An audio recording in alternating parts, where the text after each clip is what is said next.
ተዘጋጅታችሁ ኑሩ። እናንተ ባልጠረጠራችሁበት ሰዓት የሰው ልጅ ክርስቶስ በሞት ሊጠራችሁ ወደ እናንተ ይመጣልና የሉቃስ ወንጌል ምዕራፍ 12 ከቁጥር 40 ላይ የሚገኘውን ኃይለ ቃል መነሻ አድርገን እግዚአብሔር እንደፈቀደ ለተወሰኑ ደቂቃዎች እንማማራለን። የሰው ልጅ ሲፈጠር ለሰው ልጅ የሚያስፈልገው ነገር ሁሉ አስቀድሞ ተዘጋጅቶ ነበር የተፈጠረው። እግዚአብሔር የሰውን ልጅ ወደዚህ ዓለም ከማምጣቱ በፊት ለሰው ልጅ የሚያስፈልጋቸውን ነገሮች ሁሉ አዘጋጅቶ አመቻችቶ ከዛ በኋላ ይህ ሁሉ ግዛ ንዳ ከሰማይ በታች ያለውን ተጠቀም ብሎ የሰውን ልጅ እንደፈጠረ ዕለት ዕለት እንማራለን። የተፈጠረበትም ዓላማ በገነት 1000 ዓመት ኑሮ ዕፀ በለስን በልቶ በሕይወት ወደ መንግሥተ ሰማያት እንዲሸጋገር ነበር፣ በሞት እንዲጠራል ነበር። ነገር ግን ሁልጊዜ እንደምታውቁት እንደሚነገረን እንደምትማሩት የሰው ልጅ አታድርግ የተባለውን ነገር ስላደረገ፣ አትብላ የተባለውን ዕፀ በለስ ስለበላ፣ ከሕጉ ስለወጣ፣ ሕጉን ስላፈረሰ ሞት ተፈርዶበታል። ሥጋዊ ሞት ማለት ነው። ሰሎሞን በጻፋቸው መጻሕፍት እንደሚነግረን በመጽሐፈ ጥበብ እግዚአብሔር ይገብረ ሞተ፣ እግዚአብሔር ሞትን አልፈጠረም። ወያስተየድሞ ሀግሎሙ ለሕያዋን፣ የሕያዋን ሰዎችን ጥፋትም አይፈልግም አይሻም። አላ ረሲዓን ሰብ ጸውዖ በቃሎሙ፣ ነገር ግን የሰው ልጆች አትብላ የተባሉትን ዕፀ በለስ በልተው በቃላቸው ጠሩት። ወአርካም ሰድጎ፣ ጓደኛም አደረጉት። ወተመሱ ቦቱ፣ ጠፉበት ይለናል። ስለዚህ የሰው ልጅ በራሱ ጣጣ ባመጣው ችግር በሞት ወደ እግዚአብሔር የሚጠራ ሆኗል። በሕይወት ከሕይወት ወደ ሕይወት መሸጋገሩ ቀርቶ በሞት የምንጠራ ሆነናል። ከዚህም በኋላ እንደምታውቁት ሙቶ እንዳይቀር እግዚአብሔር አምላካችን አዳም ከገነት ከወጣ በኋላ ቃል ገብቶለታል። ከ5500 ዘመን በኋላ ከልጅ ልጅ ተወልጄ አድናለሁ ብሎ በገባው ቃል መሰረት ከሰማያ ሰማያት ወርዶ ከቅድስት ድንግል ማርያም ተወልዶ በቀራንዮ አደባባይ ተሰቅሎ ስጋውን ቆርሶ ደሙን አፍስሶ የሰውን ልጅ ታድጎታል። ነገር ግን የሰው ልጅ ስጋዊ ሞት በስጋዊ ሞት የሚጠራ ሆኗል። ለዚህ ነው በሞት ከመጠራታችሁ በፊት ተዘጋጅታችሁ ኑሩ የተባልነው። እንግዲህ ወደ እግዚአብሔር የምንጠራበት መንገድ ይህ ሆኗል። የሰው ልጅ ከሳተ በኋላ ወደ እግዚአብሔር የምንሄደው በሞት መንገድ ብቻ ሆኗል። በእርግጥ ሞትን ሳይቀምሱ ወደ እግዚአብሔር የሄዱ አባቶች አሉ። እነ ኤልያስ እነ ነቢዩ ኤልያስ በሰረገላ እሳት ሞትን ሳይቀምሱ ወደ ሰማይ ተነጥቀዋል። እነ ሄኖክ በእግረ ገነት 7 ዓመት ኑረው ወደ ሰማይ ተነጥቀዋል። ነገር ግን ራሱ ፈጣሪ ኢየሱስ ክርስቶስ የቀመሰውን ሞት በዓለም መጨረሻ ላይ እንደሚሞቱ የሞትን ጽዋ እንደሚጎነጩ መጽሐፍ ቅዱስ ይነግረናል። ክሌቱ አልህምት እነዚያ መጥተው ይሰዋሉ 2 ላሞች ይላል። በዓለም መጨረሻ ጊዜ ዕለተ ምጽአት በተቃረበ ጊዜ ኤልያስና ሄኖክም ወደ መሬት መጥተው በሰማዕትነት ይሞታሉ። ሁሉም ሞትን ይቀምሳል ማለት ነው። ራሱ መድኃኔዓለም ክርስቶስ ሙቶ ስለሆነ እኛን ያዳነ። ቅድስት ድንግል ማርያም እናቱ ናት። ድንግል ማርያምም ሞትን ቀምሳለች። ቅዱስ ያሬድ በድጓው እንደሚነግረን እንበይነዝ አይምሩ፣ ስለዚህ ነገር እወቁ ተገንዘቡ፣ ከመ እያደሉ እግዚአብሔር እንደማያዳላ እወቁ አስተውሉ። ትጣም ሞተ እሙ ወእመ ኩሉ፣ የሁሉም እናት የራሱም እናት የሞትን ጽዋ ትጎነጭ ዘንድ አዘዘ ወልድ በርቱዕ ቃሉ፣ በቀናው አንደበቱ እግዚአብሔር አዘዘ። ድንግል ማርያምም የሞትን ጽዋ እንድትጎነጭ አዘዘ ይላል። ስለዚህ ወደ እግዚአብሔር የምንሄድበት መንገድ ሁላችንም በሞት እንደሆነ ያስረዳል ቃሉ። ነገር ግን ባልጠረጠራችሁበት፣ ባልገመታችሁበት፣ ባላወቃችሁበት ሰዓት ክርስቶስ በሞት ለመጥራት ወደ እናንተ ከመምጣቱ በፊት ተዘጋጅታችሁ ኑሩ ይለናል። አዎ ባልጠረጠራችሁበት። የሰው ልጅ አይጠረጥርም እንዴ? ባልገመታችሁበት መገመት አንችልም እንዴ? አዎ ሞት እንዳለ አንጠረጥርም፣ ሞት እንዳለ አንገምትም። ባላወቃችሁበት ሞት እንዳለ አናውቅም? አዎ እናውቃለን። ነገር ግን የማናውቀው መቼ እንደምንሞት ነው የማናውቀው። አዎ አይምሯችን ኮንሽንስ እና አንኮንሽንስ የሚባል የእውቅና ክፍል አለው ይላሉ። በህይወት ባለው ነገር የሚመራመሩ ሰዎች ማለት ነው። በእውቅናችን ውስጥ ያለ ነገርና ከእውቅናችን ውጭ የሆነ ነገር አለ በዚህ ዓለም። መገመት ግን እንችላለን የሰው ልጅ እንደሚሞት። ለምሳሌ የሰው ልጅ ተወልዶ እንደሚያድግ፣ አድጎ እንደሚወልድ፣ እንደሚያረጅ፣ አርግቶ እንደሚሞት እናውቃለን። እማናውቀው ግን አንኮንሽንስ የሆነ የትኛው ነው? መቼ እንደምንሞት አናውቅም ማለት ነው። የሰው ልጅ መቼ እንደሚሞት ብቻ ሳይሆን መቼ እንደተወለደም አያውቅም። ይህ ከእውቅናችን ውጭ ነው። መቼ እንደተወለደ አያውቅም። ተወልዶ ካደገ በኋላ መቼ እንደምንሞት አናውቅም። ነገር ግን ሞት እንዳለ እናውቃለን። ዕለቷ፣ ሰዓቷ መቼ፣ ዓመተ ምሕረቷ መቼ እንደሆነች ግን አናውቅም። ሰውኛ አስተሳሰብ ማለት ነው። ይህን ስል የበቁ አባቶች አያውቁም እያልኩ አይደለም። ወጣንያን ክርስትና በሶስት ይከፈላል። ወጣንያን አሉ፣ ማዕከላውያን አለን፣ ፍጹማን የሚባሉ አሉ። ወይም ባለ 30 ባለ 60 እና ባለ 100 በመባል ይከፍላሉ አባቶቻችን ሊቃውንት። ባለ 100 ማለት ፍጹማን ማለት ነው። ባለ 60 ማለት ማዕከላውያን ማለት ነው። ባለ 30 ደግሞ ወጣንያን ወይም ጀማሪዎች ማለት ነው። ቅዱሳን አባቶቻችን መቼ እንደሚሞቱ አይደለም፣ ክርስቶስ ከሰማያ ሰማያት ወርዶ ወደዚህ ዓለም መቼ እንደሚመጣ፣ እንዴት እንደሚወለድ፣ ምን እንደሚያስተምር፣ መቼ እንደሚሰቀል፣ የሰውን ልጅ በምን መንገድ እንደሚያድን ያውቁ ነበር። ነቢያት አባቶቻችን ሁሉም ነቢያት ክርስቶስ ከሰማያ ሰማያት ወርዶ ከቅድስት ድንግል ማርያም እንደሚወለድ፣ በምን ዘመን በማን ዘመን እንደሚወለድ፣ በሄሮድስ ዘመን በቤተልሔም እንደሚወለድ ትንቢት የተናገሩት አውቀው ነው፣ ስላወቁ ነው። አሁን ከእውቅናችን ውጭ ያልኩት ተራ ሰዎች ለሆን ነው፣ ላልበቃ ነው፣ ላልነቃ ነው፣ እንደኔ ላሉት ነው እንጂ አባቶቻችን ነቢያት እስመ ነቢያት በአንጽሖ መንፈስ ርእይዎ ለእግዚአብሔር አይምሮአቸውን ንጹህ በማድረግ ሰውነታቸውን ንጹህ በማድረግ በመብቃት በመንቃት እግዚአብሔርን አይተውታል። ወተናጠሩ ገጸ በገጽ ፊት ለፊትም ታይተዋል ይላል። ለዚህ ነው ዘመኑን ሳይደርስ ኢሳይያስ ናሁ ድንግል ትጸንስ ወትወልድ ወልደ፣ እነሆ ድንግል በድንግልና ጸንሳ በድንግልና ትወልዳለች፣ ወትሰምዮ ስሞ አማኑኤል፣ ስሙንም አማኑኤል ትለዋለች። ዘበትርጓሜሁ እግዚአብሔር ምስሌነ፣ ትርጓሜውም እግዚአብሔር ከኛ ጋራ ነው ማለት ነው ብሎ በምዕራፍ 7 በትንቢተ ኢሳይያስ በቁጥር 14 የነገረን ከመዘመኑ ሳይደርስ ነው ማለት ነው። የሚተረጎም የሚፈከር በምሳሌ የሚተነተን ሳይሆን ቀጥተኛ ደረቅ ሐዲስ የተናገሩት ስለሚያውቁ ነው። በዘመነ ሐዲስ ደግሞ አባቶቻችን እንደሚያስተምሩን 10 ማዕረጋት የሚባሉ አሉ።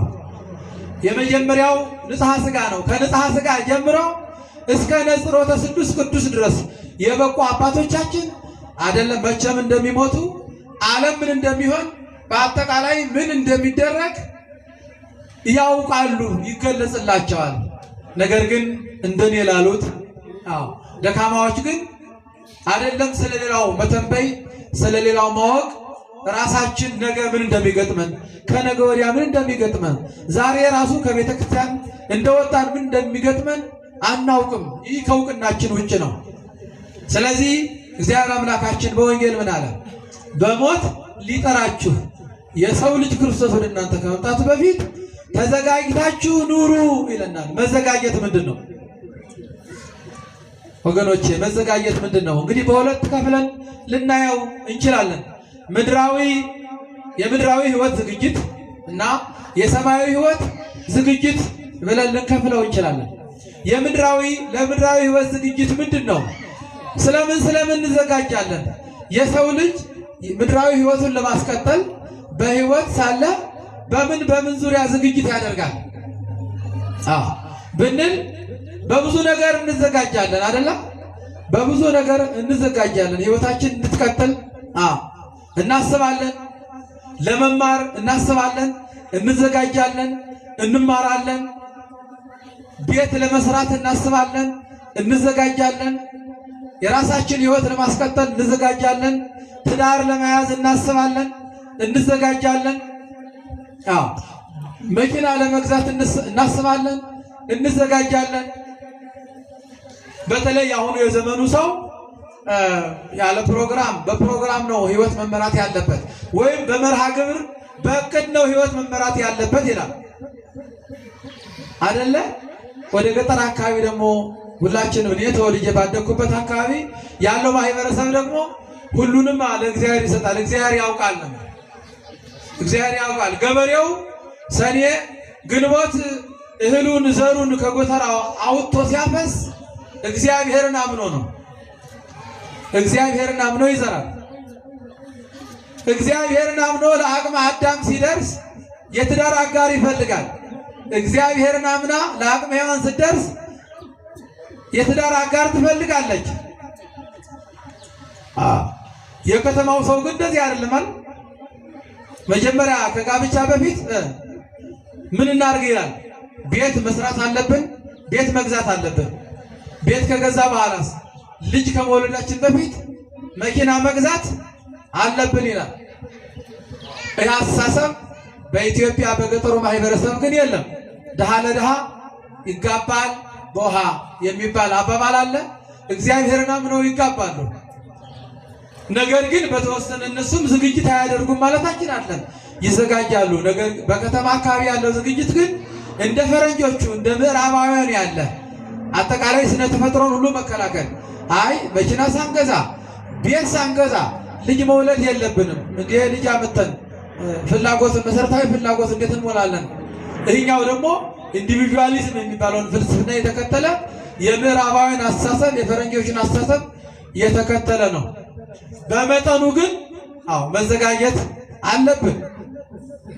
እድሜያችን ለአቅመ አዳም ለአቅመ ሔዋን ማድረስ አለበት። ለጋብቻ ለስራ መዘጋጀት አለብን።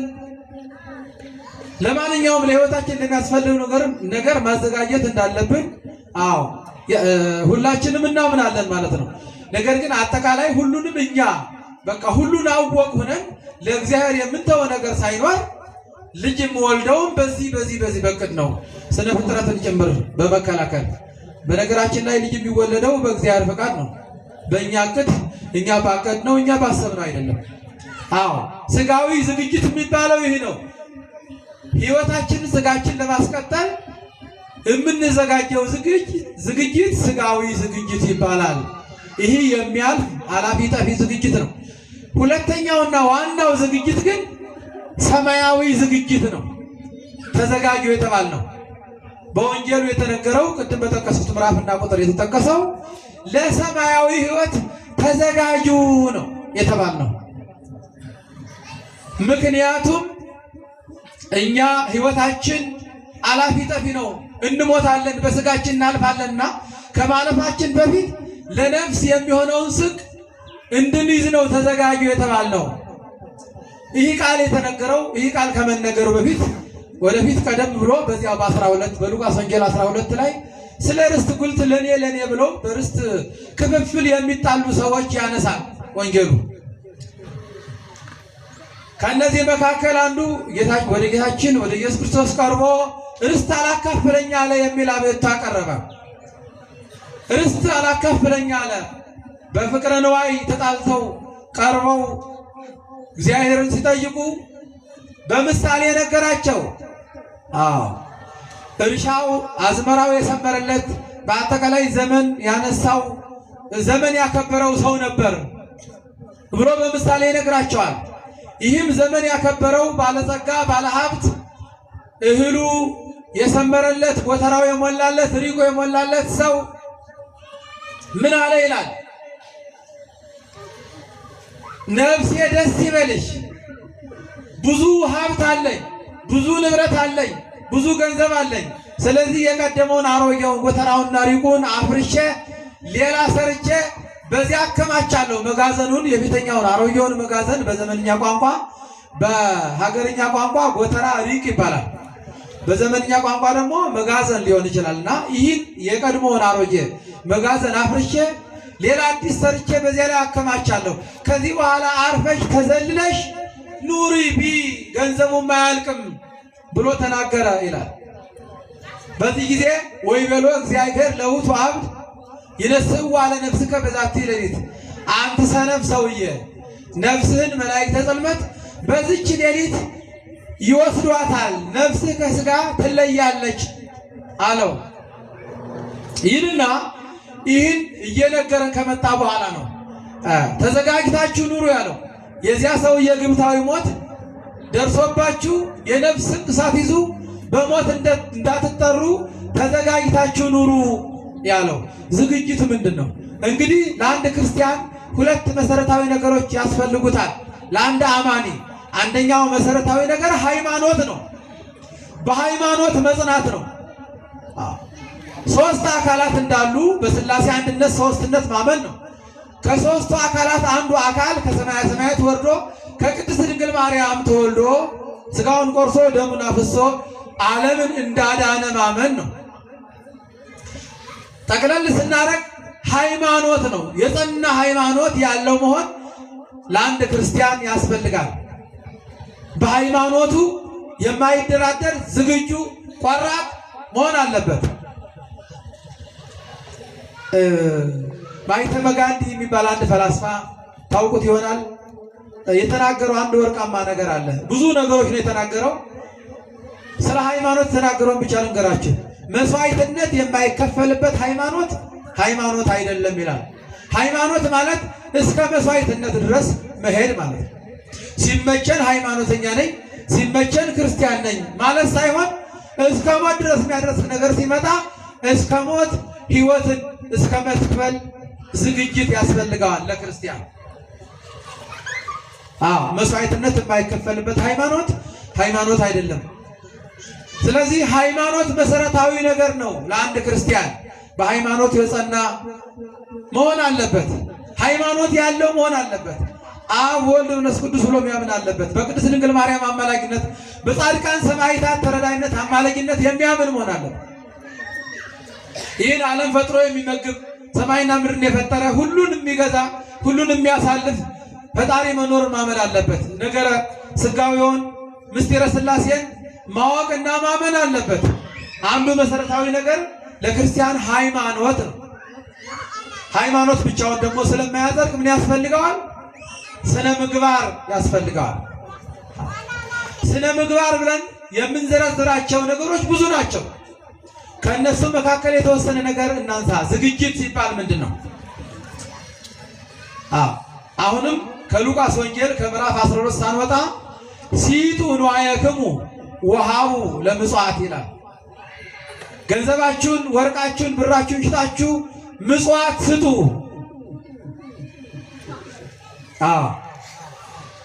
ወይም ደግሞ ገንዘባችሁን በማይነቅዝበት፣ እህላችሁን በማይነቅዝበት፣ ልብሳችሁን ብል በማይበላው ቦታ አስቀምጡ።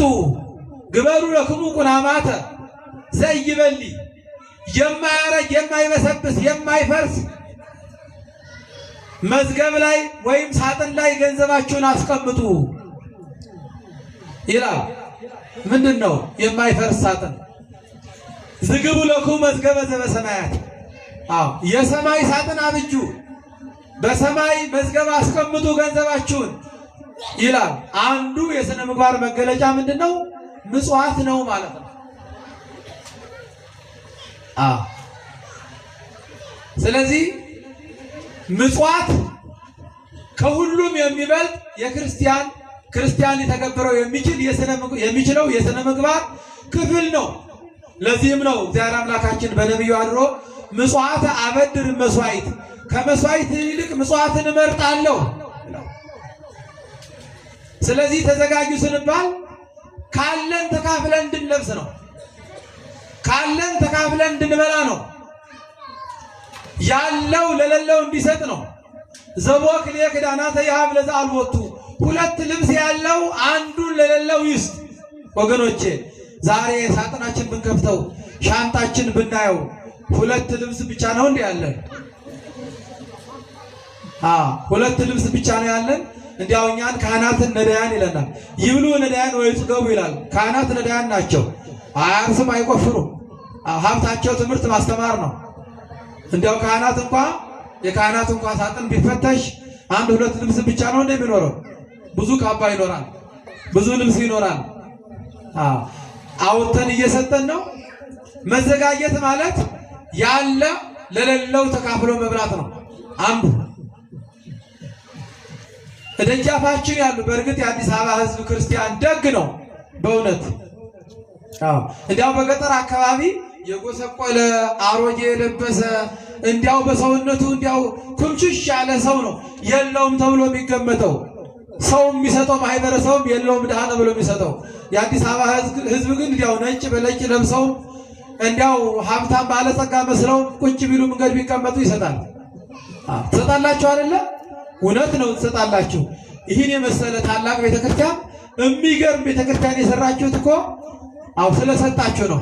እግዚአብሔር ስጦታችሁን ይቀበልላችሁ። ደስ አላላችሁ? ድምፅ የለም? በእውነት አባታችን እኔ በቤተክርስቲያን ስራ ላይ እንዳሉም አላወቅኩም። አባታችን በጣም እንወዳቸው ብርቅዬ አባት ናቸው። ሊቀ ጉባኤ የሰዋስወ ብርሃን ፍሬ ናቸው። የሰዋስወ ብርሃን ብቻ አይደለም፣ የበዓታ ታሪካ ነገሥት ጉባኤ ገብተው የወጡ ሊቅ ናቸው። የበዓታ ታሪካ ነገሥት ብቻ አይደለም፣ ቅድስት ሥላሴ ዩኒቨርሲቲ ገብተው ሁለተኛ ዲግሪያቸውን በከፍተኛ ውጤት የተመረቁ፣ በመንፈሳዊውም በዓለማዊውም በቴዎሎጂም ትምህርት የበቁ ናቸውና በእውነት የአገልግሎት ዘመናቸውን ያስረዝምልን። እንደዚህ ያለ ቤተክርስቲያን አላየውም በዚህ መንገድ የተሰራ እስካሁን ድረስ። ምክንያቱም ቆርቆሮ ወይም ደግሞ ሸክላ የሚለብስ እንጂ በእንደዚህ ያለ መንገድ የተሰራ አላየውምና ለፍጻሜ ያብቃልን። ስለሰጣችሁ ነው የቤተክርስቲያን የተሰራው። አንዱ የሥነ ምግባር አይነት ምጽዋት ነው ማለት ነው። ዝግጅት ማለት ያለን ተካፍለን መብላት፣ በኃጢአት ብንሳሳት ንስሐ መግባት። አፍትን ርዕሰ ከለካህን ወደ ካህኑ ቀርበን ተሳስተናል ንስሐ ይስጡን ይናዝን ማለት። ምክንያቱም ሞት መቼ እንደሚመጣ አናውቅማ። ግብተ ይመጽእ ከመ ሰራቂ፣ እንደ ሌባ ድንገት ይመጣል ነው። እኛ አሁን እኮ ቤታችንን ወርቃችንን እንዴት አድርገን ነው የምናስቀምጠው? ብረት መዝጊያ እናዘጋጃለን። ከኛ አመልጠን ገንዘባችንን ብረት ሳጥን ውስጥ እናስቀምጣለን አይደል እንዴ? ነገር ግን እንደዛ አይደለም የተባልነው። እኛ በመንግስተ ሰማያት መዝገብ አስቀምጡ ነው የተባልነው። ሶሎሞን አሁንም በመክብብ ምዕራፍ 12 እንደሚነግረን ፈኑ ህብስተከ ውስተ ገጸ ማይ፣ እንጀራህን ወደ ውሃ ጣለው፣ እስመ በብዙ መኃይል ትረክቦ፣ ከረጅም ጊዜ በኋላ ታገኘዋለህ።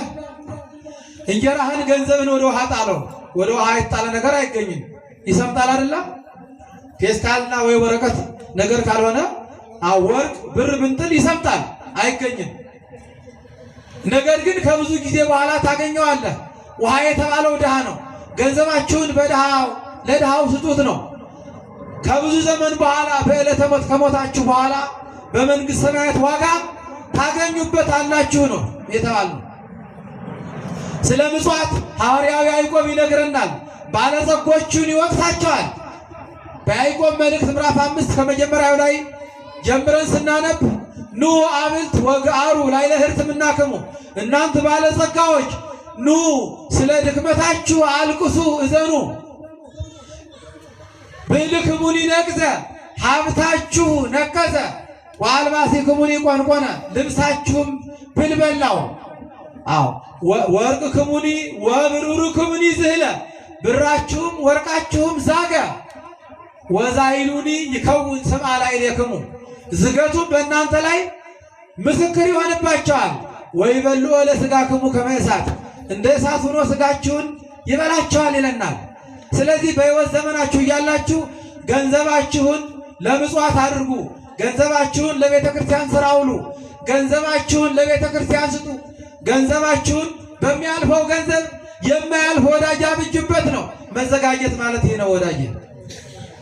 አሁንም ክርስቶስ እንደሚነግረን ግበሩ ለክሙ አይርክተም ንዋየ አመፃ በሚያልፈው በአመፃው ገንዘብ ከዚህ ዓለም በተገኘው ገንዘብ በሚያልፈው ገንዘብ የማያልፍ ወዳጅ አብጁበት ነው የተባልነው በሉቃስ ወንጌል ምዕራፍ 16 በሚያልፈው ገንዘብ የማያልፍ ወዳጅ። ይህ ገንዘብ ያልፋል፣ ወርቁም ብሩም ያልፋል፣ ቤቱም ያልፋል፣ ዓለምም ያልፋል። ነገር ግን የሚያልፈው ገንዘብ የማያልፈውን መንግሥተ ሰማያት እንድናገኝ ስለሚያደርግ በሚያልፈው ገንዘብ የማያልፍ ወዳጅ አብጁበት ተብሎ ነው የተነገረውና ዝግጅት ይሏል። ይሄ ነው ዝግጅት ይሏል። ሰማያዊ ለሰማያዊ ሕይወት መዘጋጀት ይሏል። ይሄ ነው። አረጋዊ መንፈሳዊ ምን ይላል? ጠቢብ ብእሲ ይሳየጣል መንግሥተ ሰማይ በፍትሐተ ኅብስት ብልህ ሰው መንግሥተ ሰማያትን በሚሻግት እንጀራ በቁርስራሽ እንጀራ ገንዘብ ያደርጋታል ይላል። ጠቢብ ብእሲ ይሳየጣል መንግሥተ ሰማይ በፍትሐተ ኅብስት ብልህ ሰው መንግሥተ ሰማያትን በቁርስራሽ እንጀራ በሚሻግት እንጀራ እንግዲህ ከተወሰነ ጊዜ በኋላ ይሻግታል። አዎ አይደል እንዴ? ነገር ግን በሁለት ቀን በአንድ ቀን በሚሻግት እንጀራ የማያልፈውን መንግሥተ ሰማያትን ገንዘብ ያደርጋል ብልህ ሰው ይላል። ብልህ ሁኑ፣ ተዘጋጁ ነው። ለሰማያዊ ሕይወት ካልተዘጋጀን በነፍሳችን እንጎዳለን። ስጋዊ ሞት አይባልም። ስጋዊ እረፍት ነው የሚባለው። ሞት የሚባለው በነፍስ ዳግም ስንሞት ነውና ወገኖቼ አስቀድመን እንድንዘጋጅ እግዚአብሔር አምላካችን ይመክረናል። ቦኑ ለከንቱ ፈጠርኮ ለእጓለ እመሕያው መኑ ሰብ ዘያዩ ይሬ ያለ ሞትን ሳያይ የሞትን ጽዋ ሳይቀምስ የሚቀር ሰው ማን ነው? ወመኑ ዘያድኅና ለነፍሱ እምነ ሲኦል ነፍሱን ከሲኦል ከመከራ የሚያድናት ማን ነው ይላል ቅዱስ ዳዊት። ስለዚህ በሞት ወደ ክርስቶስ ወደ እግዚአብሔር ከመጠራታችን በፊት ልንዘጋጅ ይገባል። መንፈሳዊ ዝግጅት የሚባለው ቅድም እንደነገርኳችሁ ያለንን ተካፍሎ ከመብላት ይጀምራል። ለቤተ ክርስቲያን ከመስጠት ይጀምራል። እርስ በርሳችን ከመፈቃቀር ይጀምራል። ፍቅር ከሌለን ብንመጸውት ዋጋ የለውም። እርስ በርሳችን ካልተፋቀርን፣ እርስ በርሳችን ካልተዋደን ክርስቶስ ወደዚህ ዓለም መጥቶ የተሰቀለው ስለ ፍቅር ነው። በዮሐንስ ወንጌል ምዕራፍ 15 ላይ እንደምናገኘው አልቦ ዘያቢ እምዝ ሕግ ከፍቅር የበለጠ ሕግ የለም። ስለዚህ ከመአነ አፍቀርኩክሙ አንትሙኒ ተፋቀሩ በበይናቲክሙ እኔ እናንተ እንደወደድኳችሁ ለደቀ መዛሙርቱ እኔ ሰውን ልጅ ወልጄ ከሰማየ ሰማያት ወርጄ ከቅድስት ድንግል ማርያም ተወልጄ በቀራንዮ አደባባይ ተሰቅዬ እናንተ እንዳዳንኳችሁ እናንተም ደግሞ እርስ በርሳችሁ ተፋቀሩ ነው። ወገኖቼ ዛሬ እርስ በርሳችን እየተፋቀርን እየተዋደድን ነው። የጎሪጥ የሚታየው አልበዛም? ሀገራችን ኢትዮጵያ በእውነት በፍቅር የሚኖር ሀገር የምትኖር ሀገር ስንት ታሪክ ያላት ሀገር። አፍሪካውያን ታሪካቸው፣ ቋንቋቸው፣ ባህላቸው ሲጠፋ ቋንቋ ባህሏ ያልጠፋ የሥነ ጽሑፍ ባለቤት ሐዋርያዊት ኦርቶዶክሳዊት የዘመን አቆጣጠር ያላት የራሷ የሆነ የዘመን አቆጣጠር የራሷ የሆነ የሥነ ጽሑፍ ያላት ፊደል ያላት ሀገራችን ኢትዮጵያ በዓለም የምታወቅ አፍሪካውያን እኮ ዛሬ ቋንቋቸው አይታወቅም፣ ባህላቸው አይታወቅም። በኮሎናይዜሽን ወይም ደግሞ በቅኝ ግዛት ታሪካቸው ሁሉ ጠፍቷል። ይህ ሁሉ ታሪክ የያዘች ሀገር የዚች ሀገር ሰዎች ሁነን ባለ ታሪክ ሁነን ከ3000 ዓመት በላይ ታሪክ ያላት ሀገር ልጆች ሁነን የቅድስት ቤተክርስቲያን ልጆች ሁነን የክርስቶስ ወገኖች ሁነን በቋንቋ በብሔር መለያየት አለብን? ወገኖች ልንዘጋጅ ይገባል። አባቶቻችን በ100 ዓመት በ200 በ300 900 ዓመት ይኖሩ ነበር። የኛ ዘመን ግን 100 ዓመት የሚኖር አለ። እንደ ሸማኔ መወሮሪያ በሚያልፈው እድሜያችን እርስ በርሳችን እየተነታረክን ሞት እንዳይቀድመን ተዘጋጁ ነው የተባልነውና የምንዘጋጅበትን ልቦና እግዚአብሔር ይስጠን። ተዘጋጅተን ስሙን ቀድሰን ሥጋው ደሙን ተቀብለን ሕገ መጻሕፍትን ፈጽመን ለመንግስቱ እንዲያበቃን እግዚአብሔር ይፍቀድልን። በነፍሳችን ልንዘጋጅ ይገባል። ለዚህ ለሚያልፈው ሕይወት እንኳን ስንት ህንፃ እየሰራን ነው። ትነድቅ ቤተ ወይ ትነብር ውስጤቱ ህንፃ ትሰራለህ፣ ነገር ግን በዚያው አትኖርበትም ተብሎ በመጽሐፍ እንደተነገረው አብርሃም እኮ 500 ዘመን በድንኳን ነው የተቀመጠው። እንግዲህ 500 ዘመን መኖር በጣም ትልቅ እድሜ ነው። ነገር ግን ለዚህ ለሚያልፈው ዓለም ምን ያደርግልኛል ብሎ የነፍሱን እየሰራ እግዚአብሔርን እያመለከ 500 ዘመን በድንኳን ነው የተቀመጠው። አባቶቻችን የሚናገሩት ወርቃማ ነገር አለ። ብፁዕ አቡነ ኤርምያስ የተናገሩት ስለ ህንፃ ስለ ሃይማኖት የተናገሩት ነገር አለ። ሰማይ ጠቀስ ህንፃዎችን እየሰራን ሃይማኖታችን ትውፊታችን ከምናጠፋ እንደ አባቶቻችን በደሳሳ ጎጆ በፍቅር ብንኖር መንግስት ሰማያት እንወርሳለን የሚል ቋንቋ ተናግረዋል። ስለዚህ የምድራዊ ዝግጅት አላፊ መሆኑን አውቀን ለነፍሳችን እንድንዘጋጅ ነው።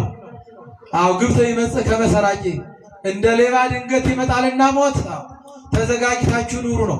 በመጨረሻው በማቴዎስ ወንጌል ምዕራፍ 24 ላይ የምናገኛቸው ነገሮች ስለዚህ ስለ ስነ ምግባር ነው የሚነግሩን። በመጨረሻው የምንጠየቃቸው ጥያቄዎች አሉ።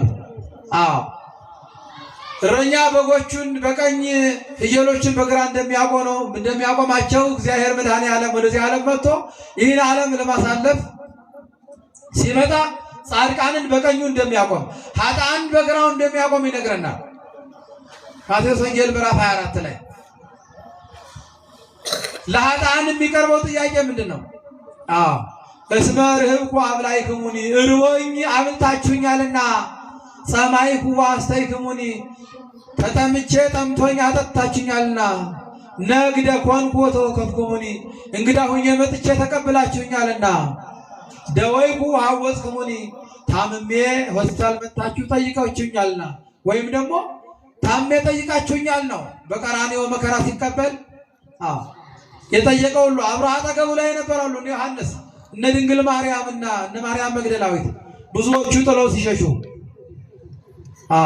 ተሞቃይኩ ወመጻእክሙ ሀቤ ወሐወጽክሙኒ ታስሬ ወደ እኔ መጣችሁ ጎብኝታችሁኛልና። 6 ነገሮች እነዚህ ቀጥታ ከስነ ምግባር ጋር የተያያዙ ናቸው።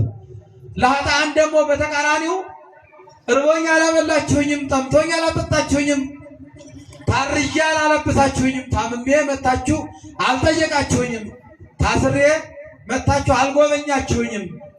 ሁሩ ርጉማኑ ለአቤ ከኔ ራቁ ወደ ዲያብሎስ ሁሉ የተባሉ። ስለዚህ ሁሩ ከመባል ያድነን። ኑ ቡሩካኑ ለአቤ ወደሚለው በቀኙ ያቆመን። ስብሐት ለእግዚአብሔር። ይቆየን። አሜን።